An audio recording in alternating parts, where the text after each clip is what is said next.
I'm Don Stambler. I'm an Albuquerque artist. Actually, specifically, I reside in the East Mountains. I'm in probably the 45th year of being a professional artist. I spent the first slightly more than 30 years as a realist and a photorealist painter. I paint in oils. I switched to non-representational subjects around 12 and a half years ago. There is a gradual progression in any artist's work, whether the medium be dance or music or writing or poetry or fine art. In my case, it's fine art, it's painting, and there has been a gradual progression from piece to piece and through the years. My latest work is a continuation and a result of all the previous works that I've done in that mode over the last dozen or so years.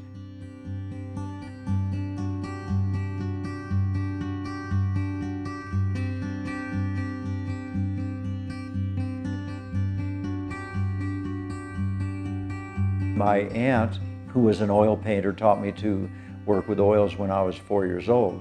I did a lot of art growing up and actually went into pre-med studies at UCLA. I graduated with a degree in bacteriology, went on to a year of optometry school before I finally realized that I really had no interest there and wanted to be a fine artist. And so I quit optometry school, worked for about a year, enrolled in art school, got accepted, and went to the California College of Arts and Crafts for 3 years. Upon graduation, my main interest was in realism, and eventually that morphed into photorealism. I found myself as a professional painter. When I first arrived in Santa Fe, New Mexico, I was intrigued by life in the Southwest, and most of my compositions were either realistic or photorealistic interpretations of life in the Southwest, particularly contemporary life. And then from there I moved on to painting scenes of roadside Americana. I became intrigued with some of the neon signs in Santa Fe, and then traveled extensively through the Southwest photographing old neon signs, motels, diners through the Southwest so that I could work from those photos and create oil paintings.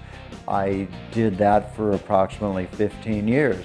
Finally, I had produced enough work and my career had slowed down enough to where I realized that I really wasn't interested in doing any more of this work anymore. And I decided that I really wanted to try my hand at non-representational compositions. I soon found out that even though you have to be a great technician to be a great realist painter or photorealist painter, you had to employ a lot more creativity in creating successful non-representational compositions. As Matisse once said, you have to learn to draw before you can then learn to undraw. So that's what I've been doing for the last 12 years, is learning in a way to undraw. Now I've arrived at a series that pretty much is an abstract or non-representational interpretation of signage. And since I spent about 15 years painting actual roadside signage, I find that pretty ironic that that's where I am currently. I did have a retrospective show at the Tortuga Gallery in Albuquerque, New Mexico. So I'm very pleased with the show. I'm very pleased with the attendance at the opening. I tried to, at least in a fairly loose way, show my chronological progression from realism and photorealism through completely abstract pieces and onto my new pieces that I call faux assemblage, or put more simply, imaginary constructions.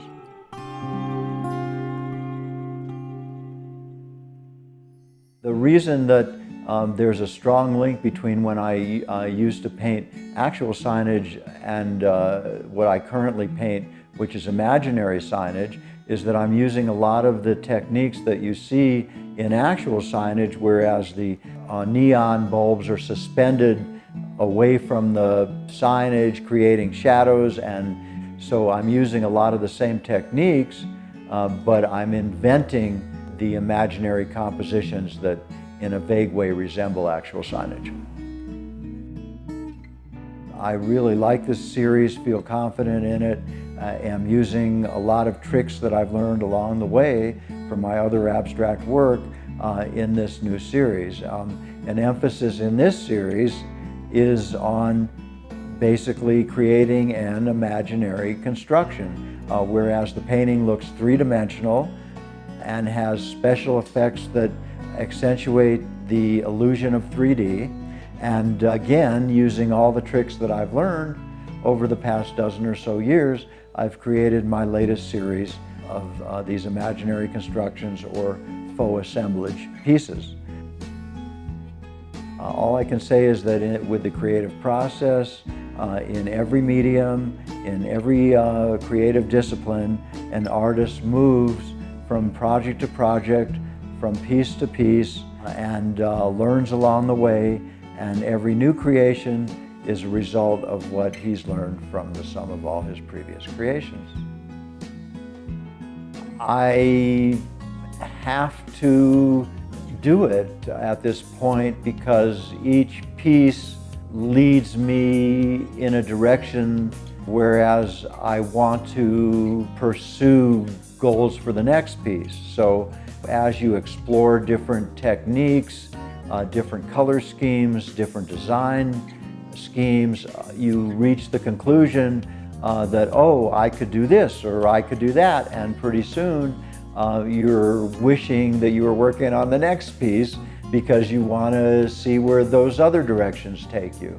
And so you do the next piece, and so on and so forth. And it soon becomes just what you do. And it's how you spend your time going through life and achieving all of your goals as far as a sense of self, a sense of being creative, occupying your time fruitfully, enjoying life, and enjoying, in my case, the creative side of life. Although I really enjoy the environment in which I live, I believe that I could do this work anywhere.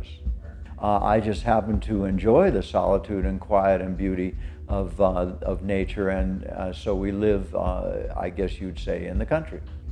There was a time when I showed in a gallery owned by O.K. Harris, who was a metal sculptor of some renown and a lot of ability, and I liked his work, and we traded some of my oil paintings for his sculptures, and they're in our front yard. Very decorative, very nice sculptures depicting animals and wildlife. I collect art only to the extent of where I have room to hang it. And my goal is to render onto a two-dimensional surface something that people really don't expect to see, that both surprises them, excites them, stimulates them, and involves them. I'm trying to use all the tricks I learned in creating paintings to entice the viewer to see something hopefully extraordinary.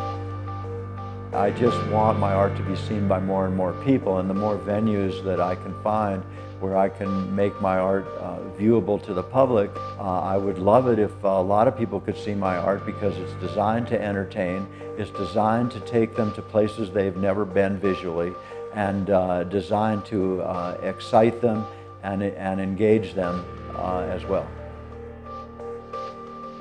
I have a partner, Janice, who is my heart and soul and the love of my life, and not only inspires me but takes care of me. We're very, very happy in our relationship and living together out here in the country and passing the years in relative bliss. I have two boys, both live in Colorado. My son Kyle is a videographer who works out of Denver, Colorado. My other son, and that's Evan Stambler, is very, very adept at construction and gardening, and he oversees an orchard, among other things, plays in a band, and is an avid skier and lives in Durango.